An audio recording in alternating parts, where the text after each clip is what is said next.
Praise God po. Palakpakan po natin ang ating Panginoon ngayong umaga na to. Alam ko po, nag-uumpisa pa lang tayo sa service natin, dami na natin agad natutunan. Ang dami na agad pinarealize ng Lord sa atin. Sa kanta pa lang, sa pag-share ng ating tithes and offering. Alam ko marami na tayong realizations and I'll try to make it as short as possible kasi may gawain po, may activity yata mamaya. But ang topic po natin ngayon, nasa series break pa rin po tayo. Ang topic po natin ngayon ay may kinalaman dun sa mga kinanta natin kanina at sa shinare ng aking asawa na si CI about joy. Yeah po, joy. Saan natin nakikita? Ano ba talaga? How do we define the word joy? And where do we get that joy? Yeah po. So ang topic po natin ngayon ay pinamagatang joy. The most serious pursuit in the world. Ano ibig sabihin ng salitang pursuit, mga kapatid?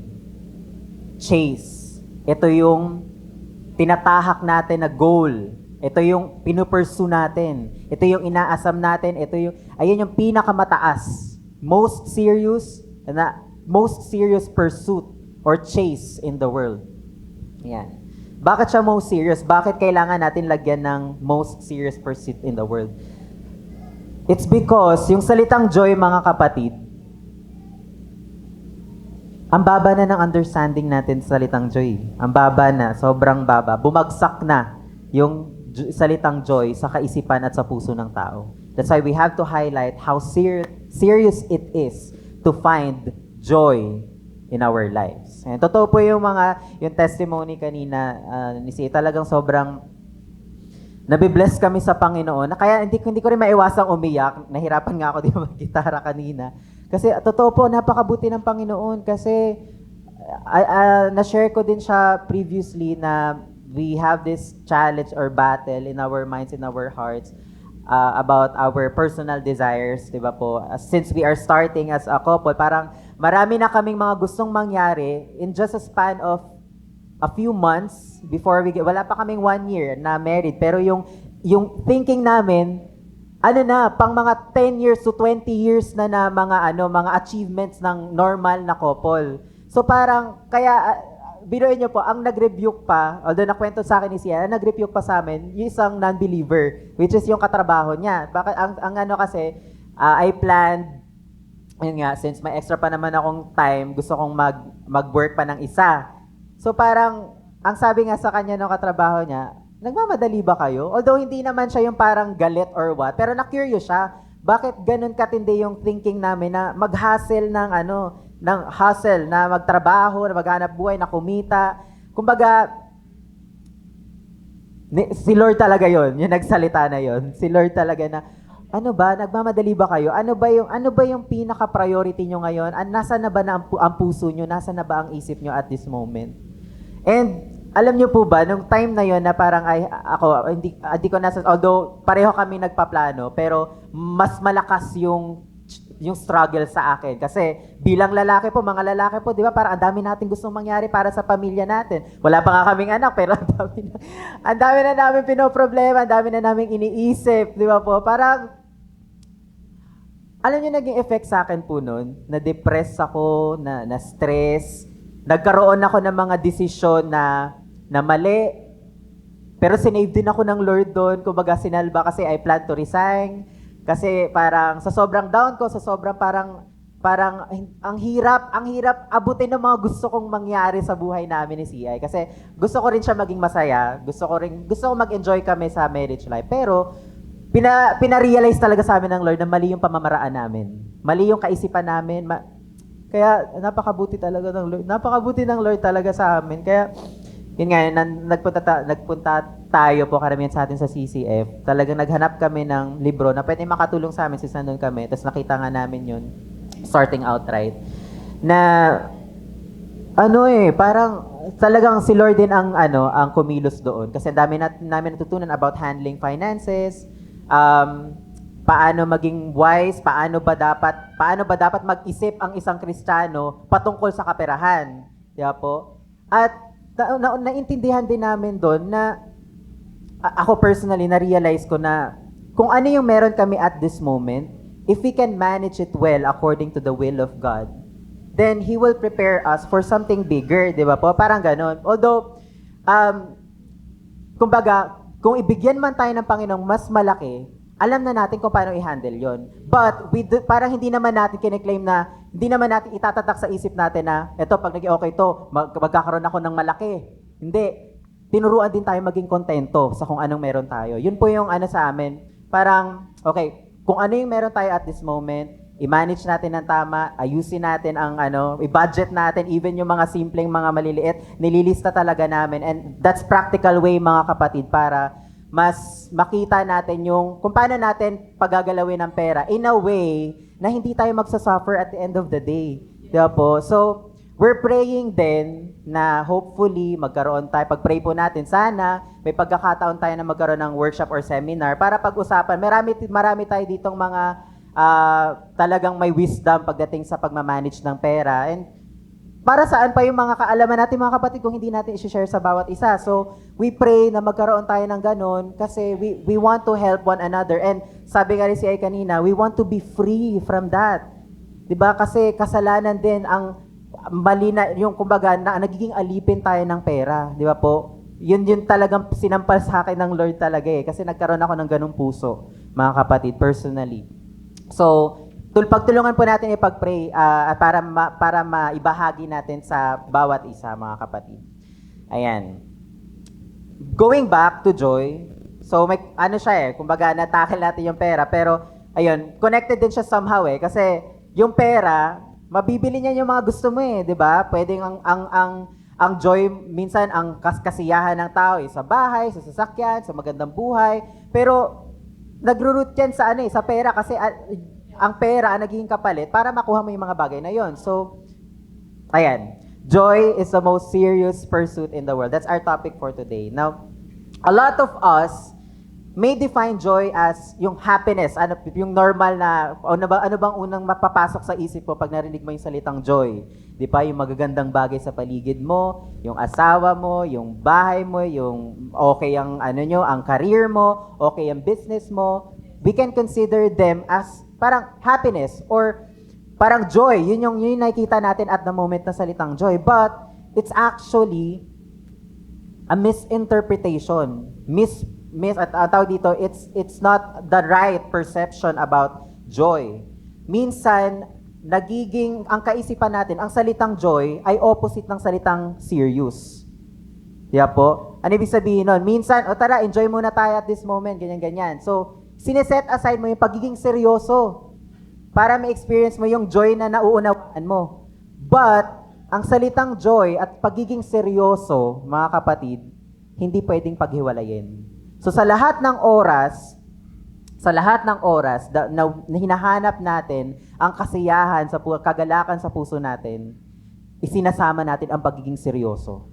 Hindi natin isinasantabi ang pagiging seryoso, mga kapatid. So joy and being serious must always go together. Alam niyo po ba kung anong opposite ng joy? Hindi po serious. Ang opposite ng joy ay pagiging senseless. Walang kabuluhan. Yun po ang kabaligtaran ng joy. Kumbaga,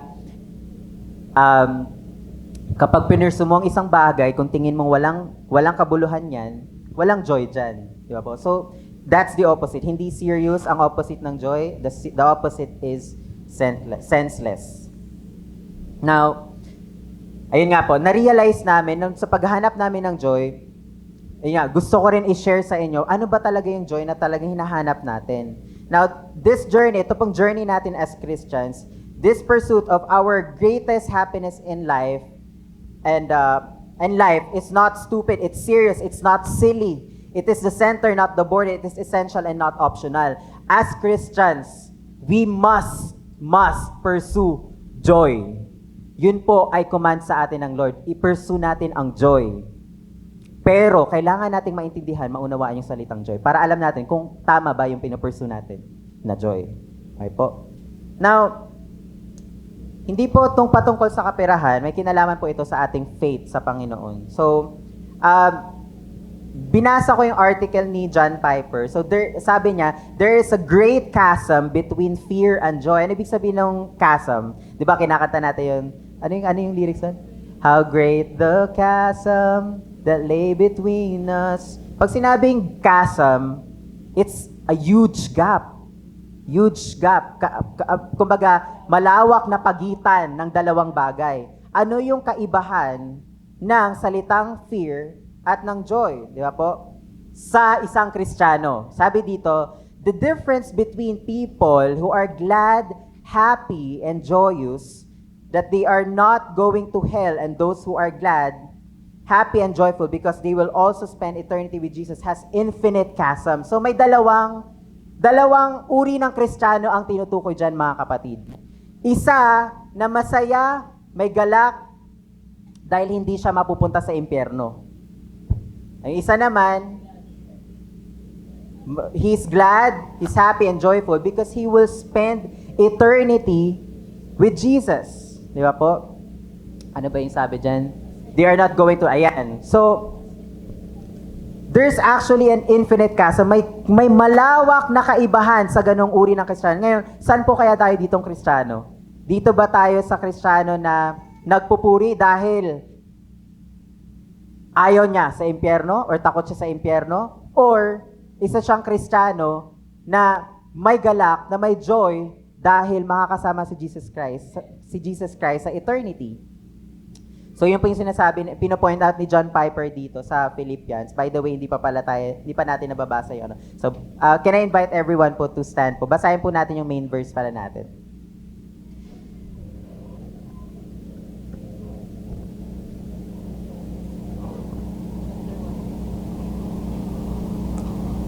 Yan. So, Philippians chapter 1, verse 19 to 23. Basahin na lang po natin dyan. Nababasa po ba? Medyo maliit yata. Okay, for I know that through your prayers and God's provision of the Spirit of Jesus Christ, what has happened to me will turn out for my deliverance. I eagerly expect and hope that I will in no way be ashamed, but will have sufficient courage, so that now, as always, Christ will be exalted in my body, whether by life or by death. For to me, to live is Christ, and to die is gain. If I am to go on living in the body, this will mean fruitful labor for me. Yet, what shall I choose? I do not know. I am torn between the two. I desire to depart and be with Christ, which is better by far. Hallelujah. Ama, maraming salamat po sa umaga na ito. We thank you, Lord, for your goodness, for your saving grace, Lord God. In times, Lord God, that we do not know what to do, in times of doubt, in times of fear, Lord. You are so good, Lord. You are merciful. You are gracious, Lord. You are our provider, Lord God. I pray, Lord God, that you will open our hearts and our minds this morning, Lord God. Bawat isa sa amin, Panginoon, kung may mga kaguluhan sa isip namin, may mga bagay sa puso namin na bumabagabag sa amin, Panginoon. Dalangin namin ang iyong salita na ito, Panginoon, ang gumising sa amin, Panginoon, para harapin ang iyong katotohanan, Panginoon, na ikaw ang makapagbabago sa amin, ikaw ang tanging solusyon namin, Panginoon, ikaw ang pag-asa namin, Panginoon, at ikaw ang Diyos at Hari na sinasamba namin, na buhay, Panginoon, na niligtas kami, Lord God, mula sa karumihan, sa kaputikan, Panginoon, Lord God. Andito kami, Lord. We are praying, Lord God, that our joy, Panginoon, will continue, Panginoon, as we serve you, as we hear your word, Lord God. Maraming salamat po. In Jesus' name we pray. Amen. Sige po, pwede na po tayo umupo. Now, nung nag-uumpisa pa lang po ako as a Christian, so it's important po na sinishare natin ang grace ng Panginoon, ang salvation, but it's also important that we share that if heaven is real, hell is real as well. Totoo rin po ang impyerno, mga kapatid. Now, nung ako'y nag-uumpisa as a Christian, lagi akong, parang may spirit of fear sa akin about dying. May spirit of fear sa akin na may takot ako mamatay. Dahil parang hindi ko sigurado kung mapupunta ako sa langit o mapupunta ako sa impyerno. Diba po? Kasi totoo ang langit, totoo din ang impyerno, mga kapatid, di ba po? Now, let's make it simple po yung sa topic natin ngayon. Would you rather be scared in your entire life, or would you rather find joy as a Christian? Sabi ko nga po, dalawa ang klase ng Kristiyano. Isang nagpapatuloy sa Lord dahil takot siyang mapunta sa impyerno, at isang nagpapatuloy sa Lord dahil he can't wait to be with Jesus Christ in eternity. So saan po tayo doon? May malaking difference po yun, mga kapatid. So yun nga po, balikan natin question. Would as a person, as a Christian, mas pipiliin ko bang maging takot buong buhay ko at magpatuloy sa Lord dahil ayoko mapunta sa impyerno? Or mas pipiliin kong maging masaya na may galak sa puso, diba po, habang ako ay nabubuhay sa mundong to, dahil alam ko, darating ang time makakasama ko ang Panginoon sa langit. So, piliin natin kung saan tayo doon, mga kapatid. Kasi, mamaya, explain natin. So, let's dig into the verse. Ang sabi po sa verse 19, For I know, explain ko lang po kung ano yung sitwasyon ni Paul dito at ano yung iniisip niya during this time. For I know that through your prayers and God's provision of the Spirit of Jesus Christ, what has happened to me will turn out for my deliverance. Ayan po. So, Paul is extremely confident that everything is under God's control. Mali ako ng type dyan. That despite his situation, all will turn out for his deliverance. Ano ba yung salitang deliverance? Naririnig po natin yung salitang deliverance, di ba po? Pag sinabing deliverance, set free. We will be set free. Di ba po?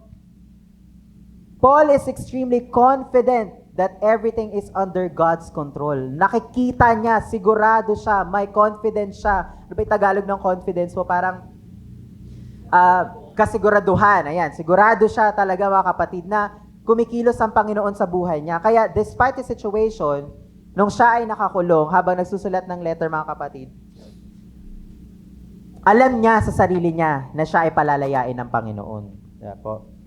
I eagerly expect and hope that I will in no way be ashamed, but will have sufficient courage so that now, as always, Christ will be exalted in my body, whether by life or by death. Take note of that po. Great faith is shown by Paul, knowing completely that he is under God's will. Tayo ba, mga kapatid, sa araw-araw nating pagre-wrestle sa mundo, mga kapatid, lagi bang ganito yung thinking natin? Na I am walking under God's will? Yung totoo po, mga kapatid, may ano ba? Sa araw-araw natin pamumuhay, lagi natin naiisip na I am walking now in God's will. Mga kapatid. Opo, hindi po. Sige, sa inyo na lang po. Pero personally, a lot of times, hindi tayo nakakalakad sa will ng Panginoon. Kaya nga tayo may mga consequences kaya tayo minsan nagsasuffer tayo, 'di ba po? Because of not choosing the will of God. May mga instances din naman, 'di ba po, na God allows sufferings to test our faith, 'di ba po? So, lagi nating iisipin kung ano ba sinasabi ng Lord sa atin at this moment. Ano, kalooban ba ito ng Panginoon? So, yun po dapat ang maging kaisipan natin, mga Kristiyano. Kung itong ginagawa ko na ito, ay kalooban ng Panginoon or nakakalugod sa Panginoon. Kaya nga po, nung nasa Baguio kami, sobra akong natuwa dun sa misyonaryo na Koreana. Kasi, parang sa lahat ng ginagawa niya, she wants to glorify God. Kaya every time na naglalakad siya, or kumakain, or umiinom, or minsan pag nagtutoothbrush, bago siya mag-toothbrush, bago mag-CR, maririnig mo siya nagpe-pray eh. So, parang she is protecting herself from any kind of temptation through prayer and through always praying to God. Ganun ang ginagawa niya, mga kapatid. Kasi ang tendency talaga nating mga tao, mga kapatid, pag hindi natin sinusurround yung sarili natin ng prayer, ng word of God, ng mga kapatid natin sa pananampalataya, ang laki ng tendency talaga natin na mag-fail at ma-blind mula sa kalooban ng Panginoon sa atin. Sa akin po nangyari po yan recently, kaya nga po may mga ganun kaming realization. Pero mahal pa rin talaga tayo ng Panginoon, mga kapatid. The fact na nandito pa rin kayo, mga kapatid, mahal kayo ng Panginoon, mga kapatid, dahil nakakarinig pa tayo ng salita niya, mga kapatid. Now, Paul believed that his situation will not cause him to be ashamed. Di ba po? Alam niya na kahit anong mangyari sa lahat ng ginagawa niya, kahit nakakulong siya, kahit sobrang effort, kaya naging sobrang effort niya sa pag-reach out sa mga churches, specifically, itong pagsulat niya sa mga taga-Filipos, tama ba? Sa mga Philippians, di ba po, alam niya sa sarili niya na itong ginagawa ko na to ay hindi mapupunta sa isang walang kabuluhang bagay, di ba po? Christ, he claimed that Christ will be exalted in him regardless. Sabi po, if it is about life or death. So habang siya ay nabubuhay hanggang sa pagkamatay niya, nais niyang parangalan, nais niyang itaas ang pangalan ni Jesus. So, yun po ang tinuturo ni Paul na maging puso at isip natin, mga kapatid. Yun ang kagalakan ni Paul, yun ang joy ni Paul. Paul looks at his situation as an opportunity to glorify God. Dito po tayo madalas nag-fail, mga kapatid. Lahat ng mga bagay na ginagawa natin, it's an opportunity to glorify God. It's an opportunity to glorify God. Kaya po, yun nga, even yung pag-inom natin. Kaya po, minsan umiinom tayo pero ang daming mga pangit na tumatakbo sa isip natin. Marami tayong kagalit. Di ba po? So parang, sa lahat ng pagkakataon, talagang lagi natin tingnan ng sarili natin kung itong sitwasyon na to, at this moment, nag-glorify ko ba ang Panginoon? Habang nakaupo po kayo dyan, isipin niyo po, ito pang ginagawa ko at this moment is nakaka-glorify sa Panginoon. So sa lahat ng pagkakataon po talaga, yun po yung sinasabi ni Paul dito. And he wholeheartedly embraced the truth about Christ. Have we embraced the truth of Christ, mga kapatid? So yun po yung tinuturo ni Paul sa atin. Sabi niya, ito po pinakamahalaga actually for me. Sabi niya, for me, to live is Christ and to die is gain. Kapag ang tao po may takot sa kamatayan, sino po dito ang takot mamatay, mga kapatid? Wala na po. Pero to be honest with you, hindi naman recently, pero may mga pagkakataon na parang tinitempa ko or ini-injectan ako ng kaaway to fear death. Sinasabi ko kay si Ayon. So may mga ganun, minsan sa panaginip, minsan kahit naglalakad ka, may tinatry si Satan sa'yo na i-inject which is ito. When men fear death, it is not certain that they are wicked. Hindi ibig sabihin na they are wicked or may problema sila or masama silang tao because kumbaga, yun, alam nila makasalanan sila, alam nila na may ginagawa silang mali, kaya sila takot mamatay kasi iniisip siguro nila na baka hindi ako mapunta sa langit. But it doesn't mean na sila ay masamang tao, they are wicked. But ang sigurado doon, mga kapatid, that they have a faith that is very weak and is sickly condition. Sabi po yan ni Charles Spurgeon. Kapag may mga pagkakataon na or kapag ngayon takot tayong mamatay, mga kapatid, may sakit tayo sa spiritual. May kailangan ayusin sa atin. We are spiritually weak. Mahina tayo spiritually. So as Christians, if we die, alisin natin sa concept natin, sa kaisipan natin, na tayo ay talunan, that we are defeated. Instead, we must consider death as a graduation to glory. It is our gain. Yun yung sinasabi kaya to grabe naiyak ako. Hindi ko lang, actually, pag binasa nyo po yung buong chapter ng Philippians, pati rin po yung article ni John Piper, hindi ko siya mas ma-explain ng mas maliwanag, pero once you read the book itself, talagang na-explain doon na ang kamatayan natin, mga kapatid, it is our gain as Christians. Hindi tayo talunan dahil namatay tayo, hindi po, never in our mind should have that idea, mga kapatid. So if we die, we are not defeated. It is our graduation to glory and it is our gain. So habang tayo nabubuhay tayo para kay Kristo, at pag tayo ay namatay tayong para kay Kristo, mga kapatid. Yun po yung panghawakan natin. Sino po ba dito ang hindi masaya mapunta sa langit? Di ba po lahat tayo masaya? Lahat tayo, yun ang ultimate goal natin na makasama ang Panginoon. Kasi kung dito sa lupa nakikita natin ang glory at yung power ng Lord, mas i-reveal niya yun sa langit. Kaya mga kapatid, yung satisfaction na na-experience natin dito sa lupa, na galing sa Panginoon, ay naku, wala pa sa katuldukan. Pagdating natin sa langit, He will always satisfy us day by day, day by day. Hindi ko nga alam kung day pa ang tawag doon kasi it's gonna be infinite, walang katapusan, na i-reveal ng Lord sa atin ang sarili niya at ang glory niya. Kaya, to die is gain, mga kapatid. To die is gain talaga. So, it's our graduation. So, alisin natin yung ganun. Or kung may mga times na ini-inject sa atin ni Satan yung fear of death, kaya po, ibalik natin lagi sa puso natin si Jesus Christ. Victorious na siya eh. Wala na, hindi na yun magigiba, mga kapatid. Hindi na yun magigiba. Yan yung panghawakan natin. So, Jesus Christ and being with Him in the eternity, that should be our ultimate joy. Nothing else matters. Kahapon po, sobrang blessed namin this week kasi nagpunta sa Baguio, tapos kahapon nagpunta kami sa Victory, in-invite kami ng mga kaibigan namin na, parang short seminar siya about young couples, young married couples. At natutunan namin doon yung how we're going to perceive things. Yeah po. Although ang turo doon is about marriage, about young couples, pero i-share ko po sa inyo yung tatlong bagay, tatlong perspective ng isang Kristiyano dapat.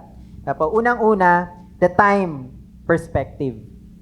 Sa lahat ng desisyon natin, mga kapatid, minsan kasi marami nga tayong plano, marami tayong gustong gawin, marami tayong gustong ma-achieve, mga kapatid. Let's consider the perspective of time. So una, wala po dyan, time perspective. Naintindihan namin doon na yung mag-asawa na nag-share doon, lagi nilang sinasabi, every time they will make a decision, in light of eternity, does this matter?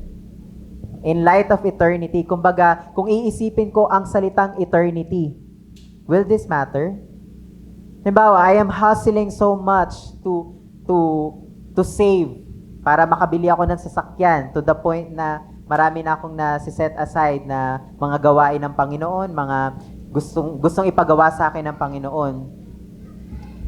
As a Christian, iisipin ko na, will this matter in light of eternity? In light of eternity, will this matter? Sa lahat ng gagawin natin, isipin natin, will this matter, mga kapatid, in light of eternity? Na po? And then, next perspective po, ang sabi doon is kingdom perspective. Na po? Sabi sa Matthew, ayun nga po, nabanggit doon sa Matthew. So, naalala ko yung kinukwento din ng, shinare din ng pastor doon, yung about sa anak niya, mga kapatid. Parang nag-gathering sila, may parang outing, tapos sa swimming pool, yung anak niya, nakaupo. Tapos sabi niya sa anak niya, anak, mag-swimming ka na. Eh yung anak niya, yes dad, I am swimming, nagsiswimming na ako. No, you're not swimming. Ang ginagawa lang ng anak niya is, no, ayan po, nagsiswimming ako, winiwisik niya yung tubig sa pool. Kaya po. So, parang ginawa niya lang yun na description na, parang ganun tayo minsang mga Kristiyano eh, di ba po? Minsan, naalala ko yung sinabi niya na mali daw pala na, although yun po yung minsan ginagamit natin as a prayer, na we are inviting God into our life, pero ang tama pala is we must dive in sa lawak ng Panginoon. Kasi pag in-invite mo ang Lord, pwede kasi yung winivisit mo lang ang Lord sa sarili mo eh. Kaya po, hindi mo makikita yung lawak ng Panginoon. Hindi mo makikita ang lawak niya. But if you see God as wide as the seas, the ocean, di ba po? Sa katiting mo na ganyan, magda-dive ka lang eh. Di ba po? Mas makikita mo yung lawak ng Panginoon if you are ready to dive in. Di ba po? Hindi po siya kasi pwedeng kakarampot lang ang kunin natin sa Panginoon eh. Di ba po? Karampot lang eh. Parang yung naalala niya sa kanya, winiwisik-wisik niya lang, but he's not swimming. Tayo po, kailangan nating mag-dive para mas makita natin kung gaano kalawak, kung gaano katindi kung gaano ka-abundant ang Lord sa buhay natin, mga kapatid. Di ba po? Yung tipong malulunod na tayo sa sobrang lawak ng Panginoon. Di ba po? So, ganun po kalawak ang Panginoon. Kaya, saan ba natin hahanapin yung joy natin, mga kapatid? Sa ibang mga bagay, nakakarampot? Now, sabi niya, if I am to go on living in the body, this will mean fruitful labor for me. Yet what shall I choose? I do not know. Sabi po ni Paul. Now, many of us have not yet reached the point where it is certain that we will use our lives to bear fruit for the kingdom of God. Marami sa atin, mga kapatid, hindi pa talaga natin totally nauunawaan or naiintindihan kung ano ba talaga kung saan ba tayo talaga tinawag ng Panginoon. At kung ano ba ang plano ng Panginoon sa ating mga Kristiyano at mga anak niya. Diba po? Ang plano ng Panginoon sa atin, tayo ay mamunga, mga kapatid, mamunga sa kaharian ng Panginoon. Now, let's reflect on our lives at this moment. Namumunga ba tayo sa kaharian ng Panginoon? Yan po yung eksaktong sinabi ni Paul. At yan yung pinapakita ni Paul sa isang Kristiyano, kung paano mamuhay ang isang Kristiyano. Dapat, magbe-bear tayo ng fruit. Magkikerry tayo ng fruit para sa kaharian ng Panginoon. So, at this moment, kamusta po kaya ang buhay natin? Apo, I'm not saying this only to you, I'm saying this to myself as well. So, kailangan nating i-review ang sarili natin from time to time. Dahil, again, ang ultimate goal natin is makasama si Jesus Christ, di ba po?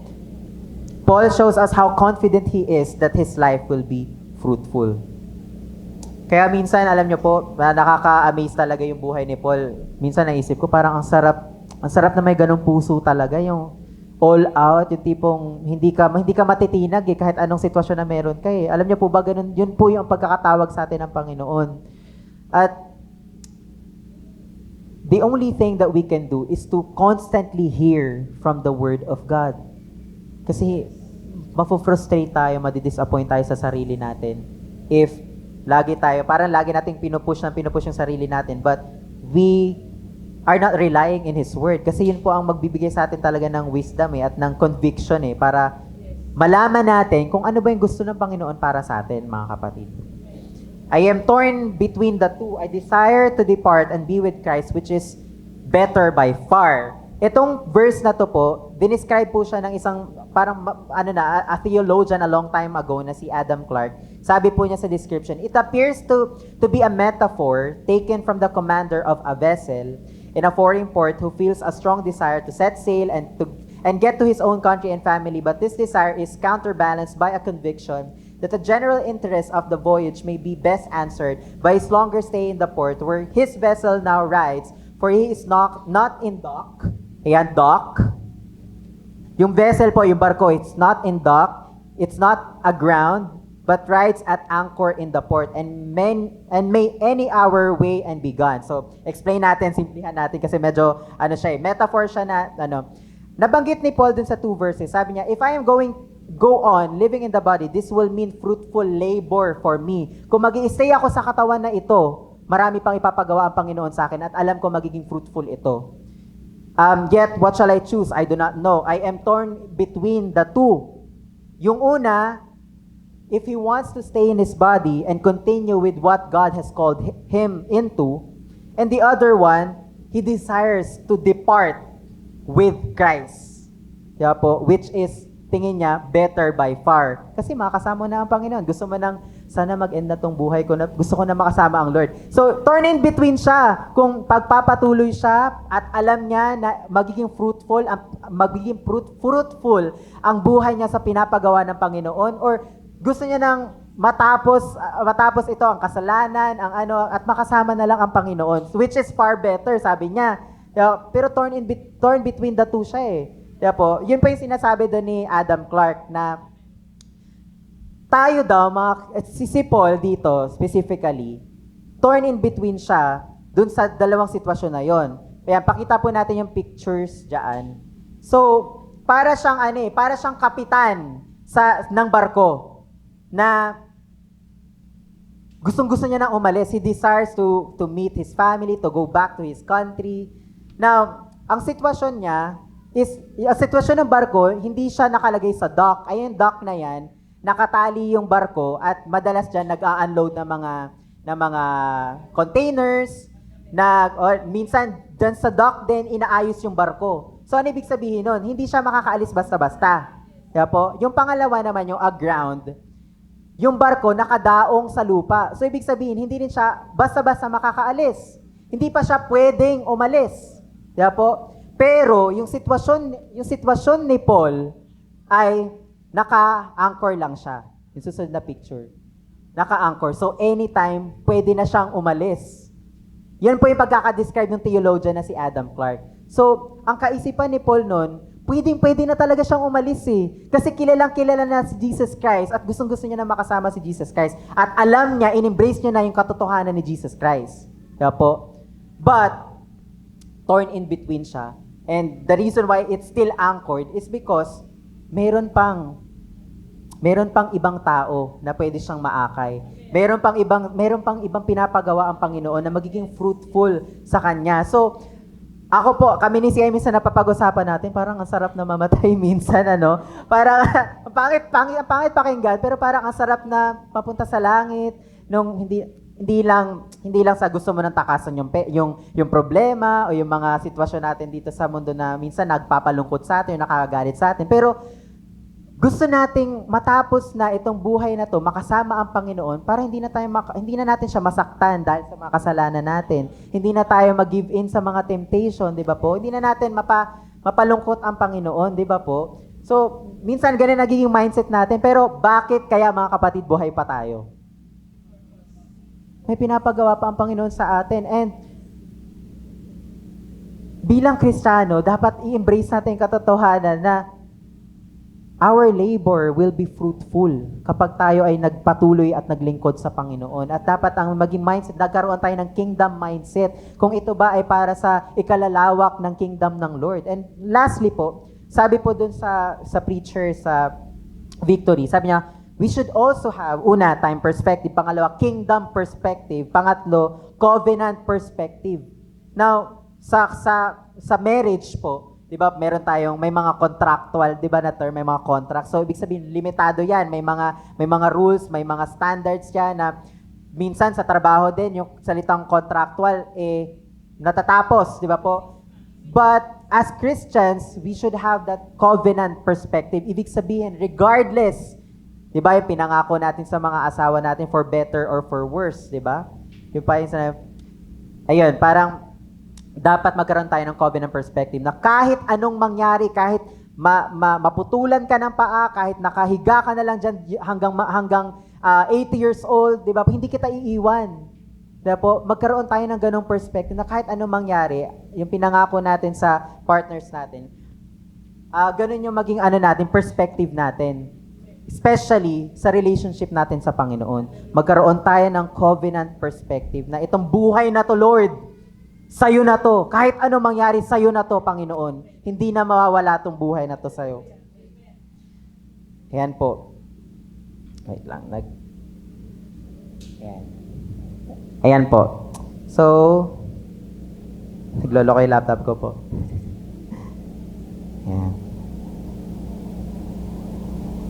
Ayan. So, it is true that we all want to be happy. Totoo po yan mga kapatid sa atin. Alam natin lahat tayo gusto maging masaya. But, what do we consider as our happiness at this moment? What brings us joy at this moment? What is a serious problem Christians are facing? Most of us do not really understand the true joy. Hindi natin alam, naiintindihan ng salitang joy. And it has not yet become our reality. Ang babaw pa rin ang understanding natin sa salitang joy, mga kapatid. So, yung sinasabi ni Paul doon, for me to live is Christ and to die is gain, that should be our joy as Christians. Nothing else. Our definition of joy has shrunk that it can be found elsewhere than God. Ang definition ng joy ng mga Kristiyano sa panahon ngayon, which is maling-mali, nahanap daw nila ang joy sa iba more than God. Kaya yung iba pinipili na lumayo sa Panginoon kasi parang feeling nila mas nag-enjoy sila sa iba eh. Which is, yun ang nakakalungkot mga kapatid at yun yung kailangan natin ipag-pray. Even sa church, nangyayari po yan. Dito, pwedeng may mga ganun sa atin pa mga kapatid. But, let's pray for one another na talagang maunawaan natin kung sino ba talaga ang joy natin. Paano mga kapatid? Pwede pong pumikit tayong lahat. Pikit po tayong lahat. I want you to think of all the things and all the people that matter the most to you. Think about them one by one, yung mga bagay na maliban kay Jesus Christ po Think about all those people, those things that matter to you the most at this moment. Sige po, isa-isahin nyo lahat. think about all those people, those things that matter to you the most, except Jesus Christ po. Exclude Jesus Christ in that. Now, manatili po kayo nakapikit. As we are thinking of those people and those things, let's accept the truth that we will all die. Lahat tayo mamamatay. At kapag namatay tayo mga kapatid, ano ang mangyayari? Anong haharapin natin? Lahat ng mga tao na yan, lahat ng mga bagay ngayon na naiisip nyo at this moment, mabubura yan entirely. Mag-fade yan entirely. So if we do not have Jesus Christ, walang maiiwan sa atin. That is why to live is Christ and to die is gain. Sige, pwede nyo na pong buksan ang inyong mga mata. Gusto ko lang pong ma-picture out natin kasi as I read this, inisip ko talaga lahat ng mga mahalagang bagay sa akin eh. Pero kung wala talaga si Jesus Christ, wala yan lahat. So tingnan nyo po yung asawa nyo, kung katabi nyo yung asawa nyo, yung mga anak nyo, even yung mga kapatid nyo. Even ako po na magsasalita dito, pag namatay po kayo, hindi nyo ako maisasama, hindi nyo ako makikita. Kaya po, kung ano po natin, set aside natin, exclude natin si Jesus Christ, wala mga kapatid, wala tayong mabibitbit kahit na ano. That is why, and kaya nga sabi dito ni Paul, tatalo na po ako Jesus is most magnified, mga kapatid, if we are satisfied in Him alone. Mas nakikita natin si Jesus Christ kapag sa Kanya lang tayo nasa-satisfy. But if we are satisfied on the lesser things, hindi natin nakikita kung gaano kalaki si Jesus Christ, kung gaano ka-powerful si Jesus Christ, mga kapatid. That's the sad reality of Christians nowadays. But we are blessed to hear this, that Christ must be magnified as we are satisfied in Him. Sabi po sa argument ni C.S. Lewis, isa rin pong theologian, mayroon siyang 4 arguments na kinuha ko, bibilisan ko na lang po. We glorify God when He satisfies us. Nag-glorify, na ipaparangalan, na itataas natin ang Panginoon kapag nakikita niya na tayong mga Kristiyano nasa-satisfy sa Kanya. Pero kung nakakahiya, nakakalungkot at ang sakit sa part ng Panginoon, kung mas nag-e-enjoy tayo sa mga bagay na walang kabuluhan. Kung titingnan tayo ng Panginoon natin, mga kapatid, na nag-e-enjoy sa mga bagay na walang kabuluhan, parang kung tayo nasa posisyon, ang sakit nun, mga kapatid. Masakit at nakakalungkot. Diba po? That's why He is kaya parang, although Diyos siya, pero parang hindi mo rin, kasi Diyos siya, pero parang nararamdaman ko yung lungkot ng Panginoon, mga kapatid, kapag nagiging ganun tayo sa Kanya, di ba po, binigay niya ang lahat sa atin, binigay niya ang anak niya sa atin, binigay niya lahat ng meron tayo, lahat pinrovide niya para sa atin. Ginawa niya pa tayo, may mga pamilya tayo, dami nating mga dapat ipagpasalamat sa Kanya. Pero may mga pagkakataon na mas nasisiyahan tayo sa mga bagay na walang kakwenta-kwenta, mga kapatid. Tapos at the end of the day, kapag hindi na tayo nasasatisfy ng bagay na yun, babalik na naman tayo sa Kanya. So parang kung tayo nasa posisyon ng Panginoon, parang ang sakit, di ba po? Pero ang buti ng Lord talaga sa atin, mga kapatid, kaya nakakaiyak. Naiyak ako kasi napakabuti talaga ng Panginoon sa atin at pinaparealize siya sa atin yung mga ganito na kung gaano tayo gaano katigas ang ulo talaga natin. Di ba po? Ang bait ng Lord talaga. So, we glorify God when He satisfies us. Kapag nasa-satisfy tayo sa Panginoon, natutuwa siya sa atin, mga kapatid. Pangalawa, God commands us to be happy. Sabi sa Psalm 100, from 1 to 2, make a joyful noise to the Lord, all the earth. Serve the Lord with gladness. It is a command, mga kapatid. Minsan, di natin nasusunod. It is a command. Hindi siya option sa atin, mga kapatid. Ang sabi niya, make. Pag may mga ganyang verb po tayo na na naka-present tense, may pinapagawa sa atin ng Lord. May inuutos siya sa atin. Make a joyful noise to the Lord, all the earth. Serve the Lord with gladness. Psalm 37, for delight yourself in the Lord. It's also a command. Sabi sa Philippians chapter 4 verse 4, rejoice in the Lord always. Again, I will say, rejoice. It's a command from the Lord, mga kapatid. It's not an option. It's not an option kung saan ka magre-rejoice. Magre-rejoice ka sa kung anong meron ka na natanggap, or magre-rejoice ka dahil nakilala mo ang Panginoon. Ang Panginoon lang, mga kapatid, dapat maging sapat na sa atin. Kaya nga, we should be contented kung ano yung meron tayo at this moment, mga kapatid. Saan yun? Sa Panginoon lang. Di ba po? Si Paul, naranasan niya kung paano mawalan at paano magkaroon. Pero, he learned to be contented. Di ba po? He learned to be contented in Christ. And as Christians, we call ourselves Christians. Nakadikit na sa ating pangalan na Jesus Christ. But we do not know Him really well. And that's what needs to be changed in our hearts. Dapat mas makilala natin si Jesus Christ. Kasi mga kapatid, siya lang ang meron tayo. Siya lang ang meron tayo. Yan po yung katotohanan natin, mga kapatid, na nandito tayo ngayon. Isang argument din sinabi ni C.S. Lewis, God threatens terrible things against joylessness. Hindi ko na po, basahin na lang natin Deuteronomy chapter 28, verse 47. Sabi niya, sabay-sabay po natin basahin. Because you did not serve the Lord your God with joyfulness and gladness of heart, because of the abundance of all those things. Therefore, you shall serve your enemies, whom the Lord will send against you, in hunger and thirst, in nakedness and lacking everything. Mga kapatid, God threatens terrible things against joylessness. Kung hindi tayo masaya sa Panginoon at masaya tayo sa mga bagay na material, sabi ng Lord dito, you shall serve your enemies. Ano ba yung enemies natin? Ayan, yung mga makamundong bagay. And that's the temptation of Satan. So, hindi yun joy. Hindi talaga siya joy. Ang joy natin sa Panginoon. Nakakatakot isipin, mga kapatid, no? Sabi ng Lord, therefore, you shall serve your enemies. Di ba po? Nakakatakot isipin. But, let's always go back, di ba po? Sa ginawa ng Lord sa atin, sa grace ng Panginoon sa atin. So, sabi doon, if you don't find me satisfying in your service of me, kung hindi tayo nasa-satisfy, sabi ng Lord, kung hindi ko kayo nasa-satisfy sa ginagawa nyo para sa akin, serve your enemies. Sa iba kayo maglingkod, wag sa akin. Si Lord po ang nagsabi niya, no? See what happens. God is not playing games with us. Hindi po siya nakikipaglaro sa atin, mga kapatid. Balikan po natin Deuteronomy chapter 28:47 from time to time. Naglilingkod ba ako sa Panginoon at nasa-satisfy ako habang ginagawa ko to?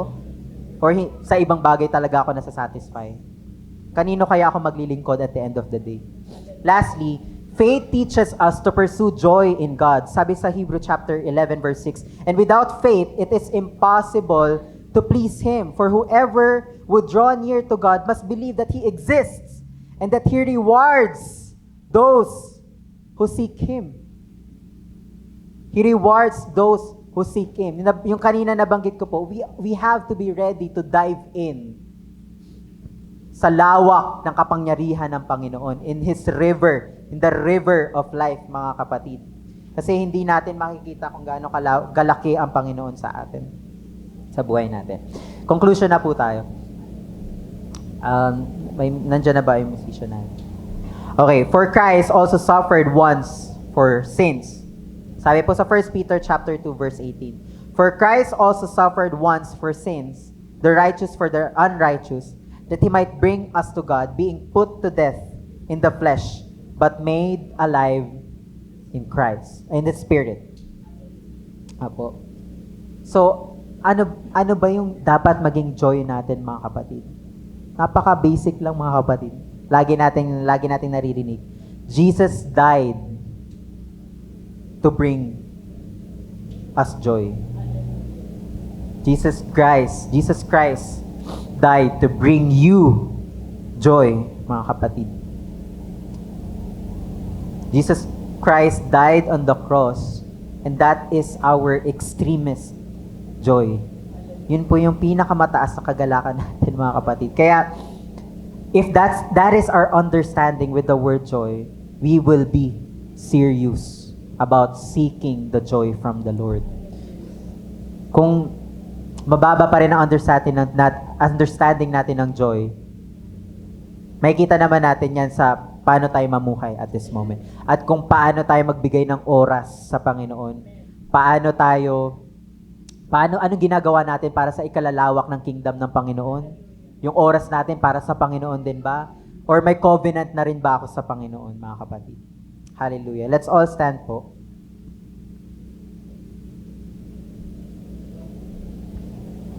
Now, let's read these questions po.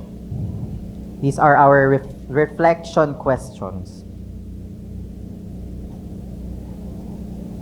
What are the things that matter to me? Isa-isahin po natin yung questions, ha. What are the things that matter to me that might steal or have stolen my joy in Christ? Ano yung mga bagay or yung mga tao na nagmamatter sa akin na pwedeng nagnakaw ng joy ko kay Kristo or pwedeng magnakaw ng joy ko kay Kristo? Let's think about all those things. And let's pray. Let's pray for those things, mga kapatid, na hindi ma-overpower ng mga yon ang pag-ibig natin sa Panginoon at yung joy natin kay Jesus Christ. Second question po. Am I assured that I will be with Christ after this life? Tanungin po natin ang sarili natin. Later po, pag-pray natin. Am I assured that I will be with Christ after this life? Am I assured that when I die, Jesus is there? Jesus is left. Lastly po, when do I start truly pursuing joy? If at this moment, I still do not understand the real meaning of joy, when and how do I start? Paano ako magsisimula para i-pursue ko yung joy na yun? Hallelujah. Let's pray. Father God, we thank you, Lord, for your wisdom.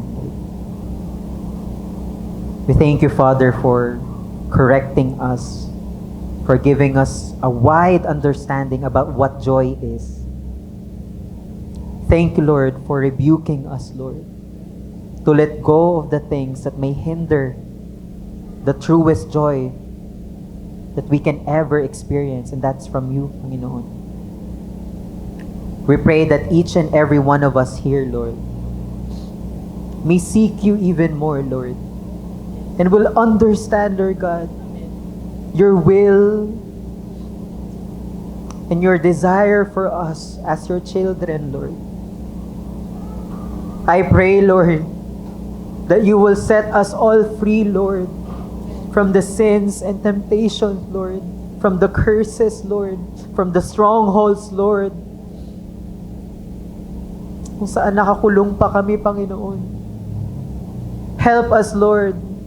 Help us to see your name and magnify your name in our lives, Lord. We pray, Lord God, that this life, Lord, our hearts and our minds, Lord, will most be satisfied in you, Lord. Tulungan mo ang bawat isa sa amin, Panginoon, na ikaw ang tanging mahalin namin, tanging yakapin namin, Panginoon. Dahil pag natapos itong buhay na to, Panginoon, wala kaming madadala na kahit ano, Lord. Wala kaming maisasama kahit ano, Panginoon, Lord God. Ikaw lang ang matitira sa amin, Panginoon. At yun, Panginoon, ang nais naming ipanalangin sa buhay namin, na ikaw lang ang maging katotohanan namin, Panginoon. Na lahat kami lilipas lang, Panginoon, lahat sa mundong to, Panginoon. But as we live, as we are still living, Panginoon, help us to make this life a living sacrifice for you, Lord. Purify our hearts, Lord. Purify our minds, Panginoon. Help us to discern, Lord, what your will is for us, Lord. And help us find and embrace and value the truest joy that we can ever experience. And that is you, Lord. We thank you, Jesus. Lord, huwag niyo pong hayaan na masayang ang salita ninyo sa buhay namin, Lord God. And I pray na ang bawat isa sa amin, Lord God, ay meron na talagang gawin para sa kingdom mo, Panginoon. Na hindi kami manatili na nakikinig lang every Sunday, Lord God.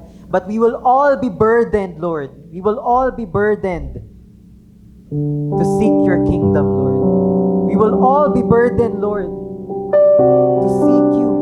We will all be burdened to desire to read your word, to grow deeper, Lord, in love with you, Lord. Help us, Lord, to see you, Christ.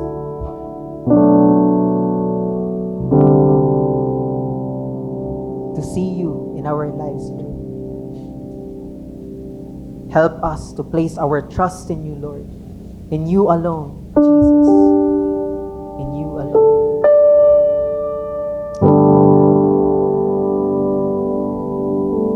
Thank you, Jesus. Glorify your name, Lord. We lift up your name, Lord. We honor you. We thank you, Lord, and we love you, Lord, as you love us, Lord God. We want to serve you, Lord God.